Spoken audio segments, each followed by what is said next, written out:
सर्दियों की एक ठरठराती सुबह थी। वहीं गांव के एक घर में 5 तरह के मुख्तलिफ पराठे बन रहे थे। मगर ये सिर्फ नाश्ता नहीं था, हर पराठे के साथ एक अलग एहसास जुड़ा हुआ था। ये कहानी है भूख, मोहब्बत और कुर्बानी की, जिसने पूरे घर की सोच बदल दी।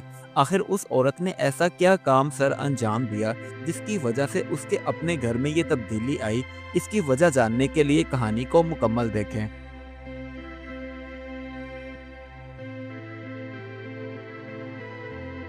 जनवरी के महीने की यख बस्ता सुबह थी। सूरज तो निकला था, लेकिन धुंध ने भी पूरे गांव में अपने डेरे जमाए हुए थे, जिसकी वजह से हर घर की चिमनी से धुआं तो उठ रहा था, लेकिन लोग बहुत ही कम नजर आ रहे थे क्योंकि वो लिहाफों में बंद थे।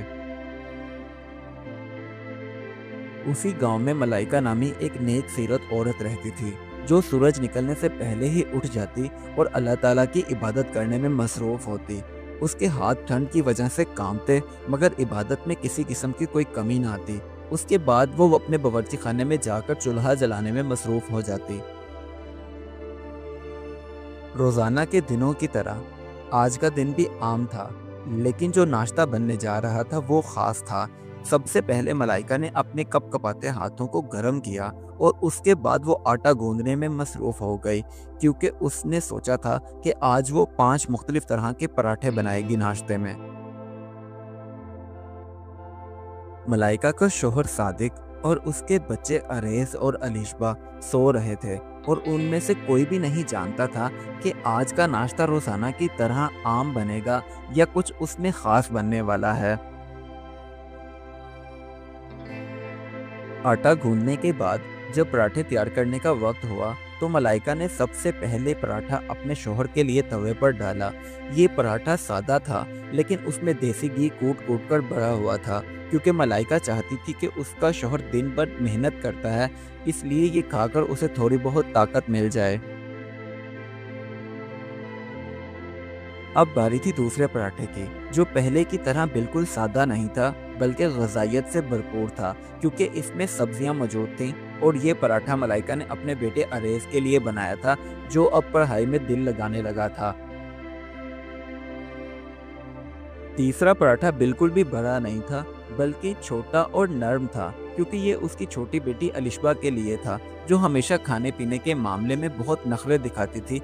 इसलिए उसके लिए ऐसा पराठा बनाया गया, ताकि बहाने से ही सही, मगर वो कुछ खा तो ले।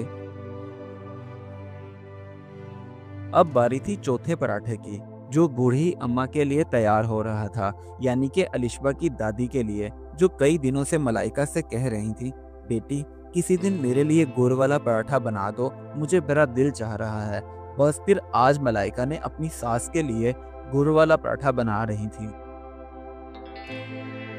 जब सब घर वालों की पसंद के मुताबिक उनके पराठे तैयार हो गए, तो अब मलाइका ने अपने लिए पतला सा पराठा तवे पर डाला और उसमें बहुत ही कम घी डाला, क्योंकि उसे लगता था कि अगर वो ज़्यादा घी लगाएगी तो कहीं घी खत्म ना हो जाए। इसी वजह से उसने कम घी और पतला पराठा अपने लिए तैयार किया। जैसे ही सारा नाश्ता मुकम्मल हुआ, तो पराठों की लजीज किस्म की खुशबू पूरे घर में फैल गई, जिसकी वजह से सादिक, अरेज और अलिशबा सब जाग गए, क्योंकि सर्दी में इस तरह की खुशबू आना किसी नेमत से कम नहीं था।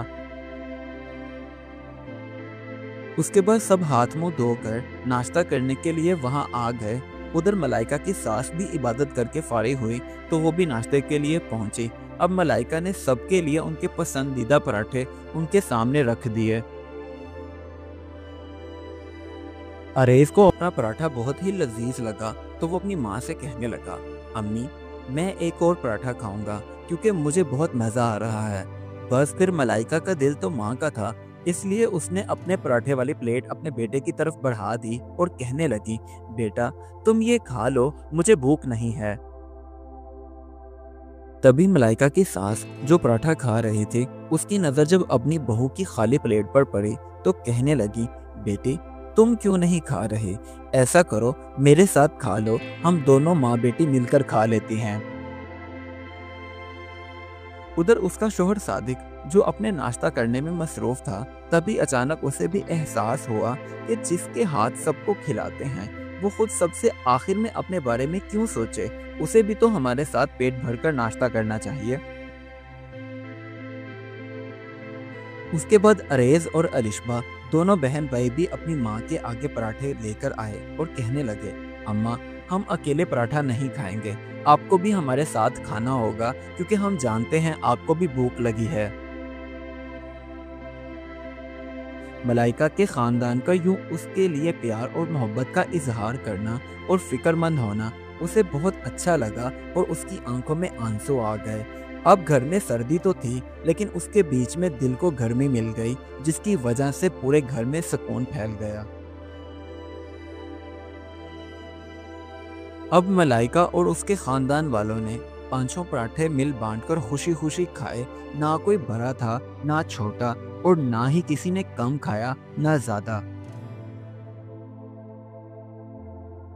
سردی تو وہی تھی مگر گھر کا ماحول بدل چکا تھا کیونکہ محبت نے چولہے سے زیادہ گرمی اور سکون دے دیا تھا۔ اس کہانی سے ہمیں یہ سبق ملتا ہے کہ کھانے کی قسم زیادہ اہمیت نہیں رکھتی بلکہ احساس کی اہمیت زیادہ ہوتی ہے، کیونکہ جو سب کے لیے جیتا ہے اسے نظر انداز نہ کریں بلکہ اس کے ساتھ بھی محبت برابر کی بانٹی جائے۔